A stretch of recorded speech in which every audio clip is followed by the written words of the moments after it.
A 4-ton piece of rocket has just carved a fresh crater into the moon. And for once, we had the telescopes pointed right at it. Sodium and lithium glowing in the plume, a spacewalk happening as we speak, and a star that died in a way nobody expected. Good day and welcome to Astronomy Daily. I'm Anna. And I'm Avery. It's Thursday, the 6th of August, 2026, and there is a lot of sky to get through. We lead on the moon. We go live to the space station. We witness a supernova at first light, and we meet the crew heading up next month. Then we point you at the sky, north and south, for what is shaping up to be the biggest week of the year. Let's get into it. Yesterday morning at about 6:30 Universal Time, a spent SpaceX Falcon 9 upper stage, catalog number 2025-010D, slammed into the far western edge of the moon, close to Einstein Crater, at somewhere near 5,500 kilometers an hour. And this is the one we flagged for you yesterday and said, come back tomorrow. Well, it's confirmed. It hit almost exactly where and when the independent tracker Bill Gray of Project Pluto said it would. Which is the first remarkable thing. This wasn't a planned impact. Nobody steered it in. A private citizen with orbital mechanics software called the shot to within a minute or two, days ahead.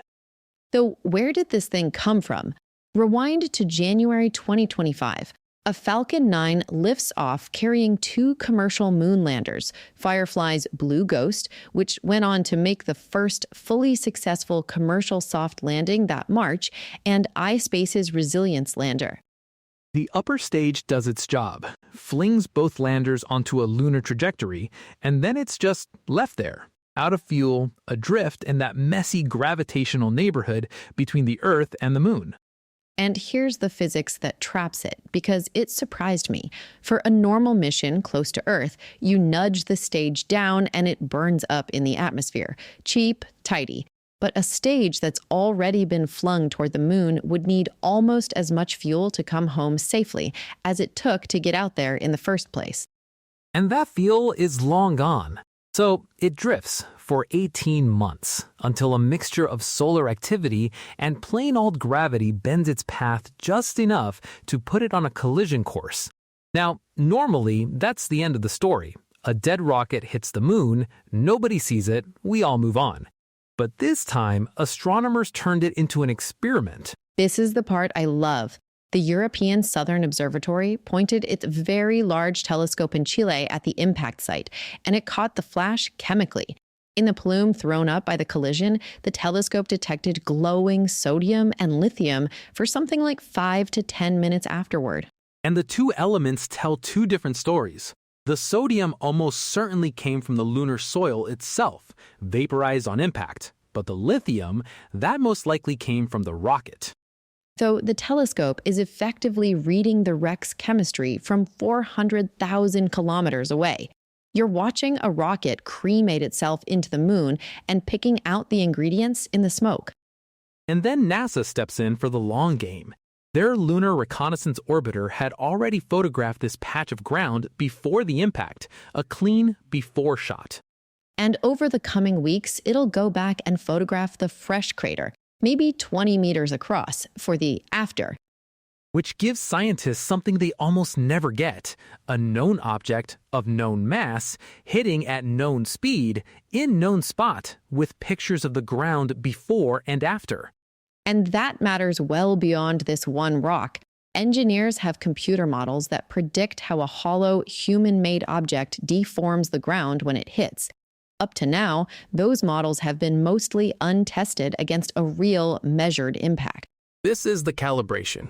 Every future lunar lander team, NASA's Artemis crews, the commercial landers, they all need to know how the surface behaves and how far debris flies to work out safe landing margins. This crater helps write those numbers down. There's a bigger conversation underneath it too, isn't there? The space junk one. This was accidental, harmless, in the sense that nobody was hurt and no satellites were threatened.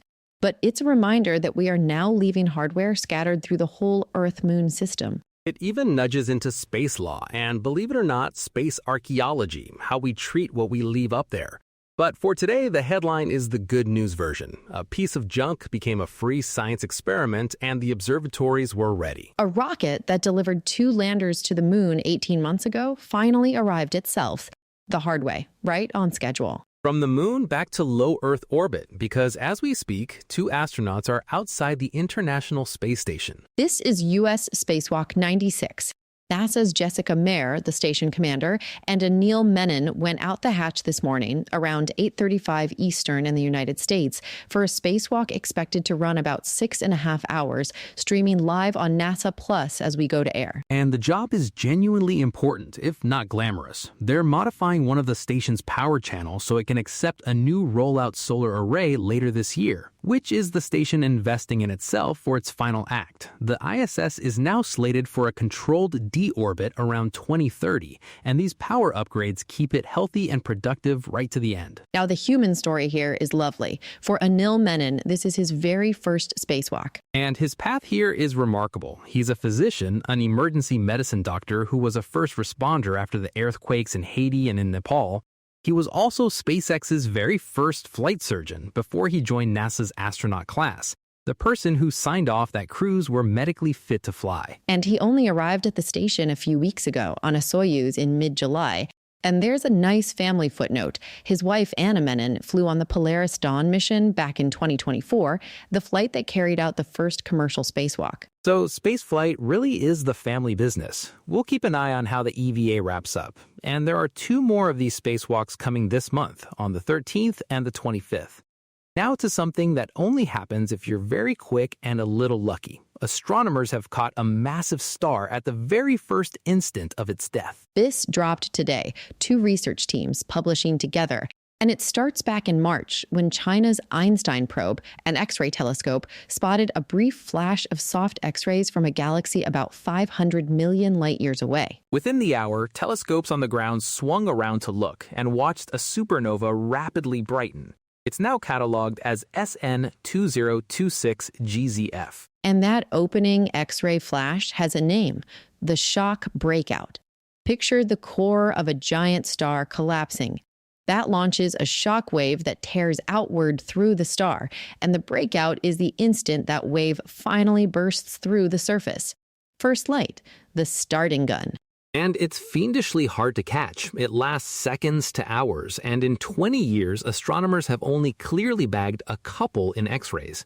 So having 2 teams capture this one from the first flash onward is a real event. But here's the twist, and it's a good one.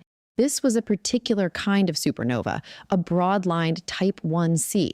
That family usually comes with fireworks, narrow jets of material moving near the speed of light, and often a gamma ray burst, the brightest explosions in the universe. This one had none of that. No gamma ray burst, no lasting jet, and the faintest opening X-ray flash ever tied to this type, even though the explosion itself was powerful. Which makes it a kind of missing link, an explosion that looks like the jet and gamma ray crowd in visible light, but behaves like a quieter cousin at higher energies.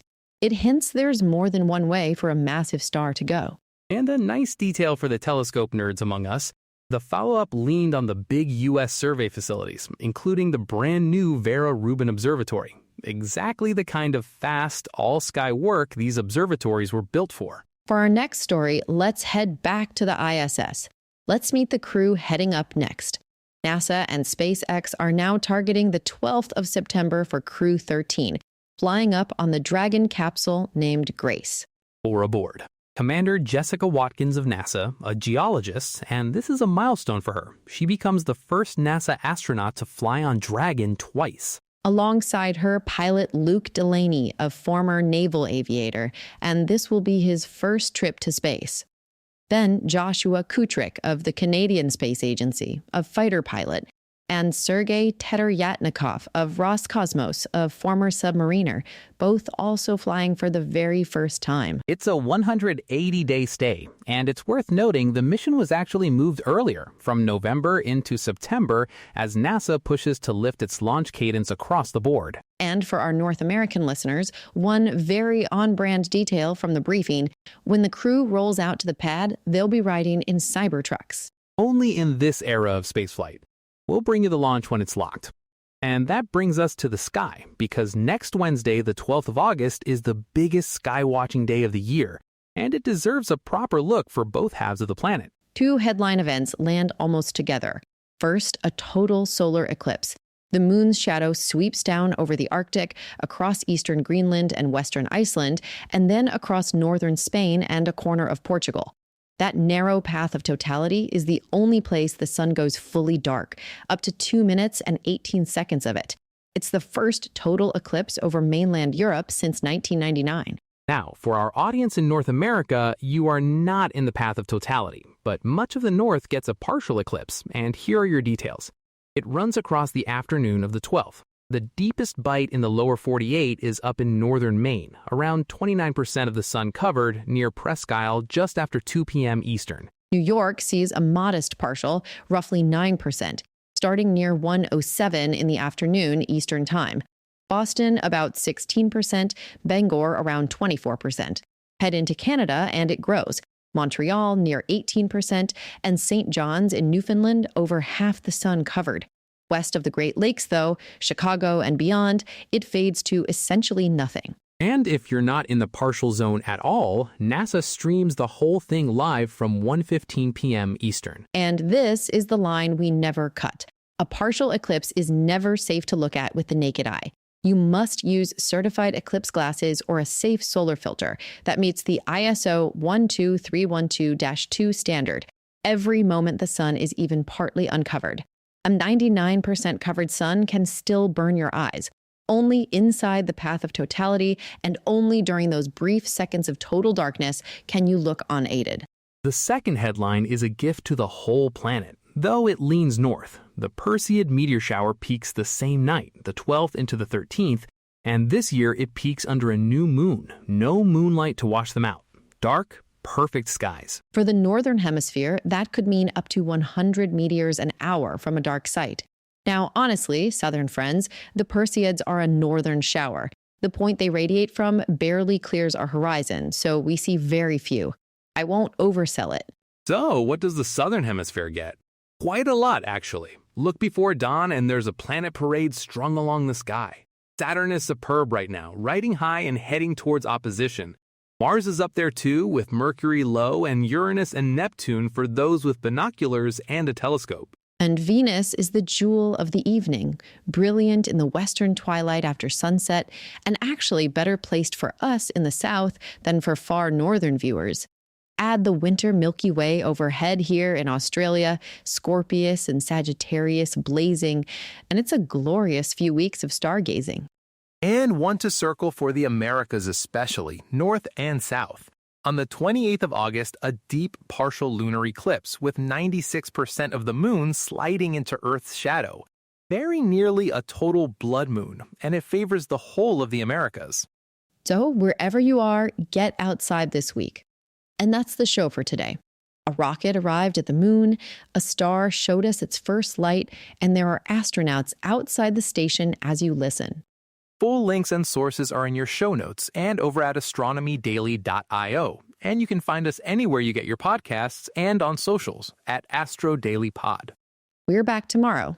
Until then, from Anna and Avery and clear skies.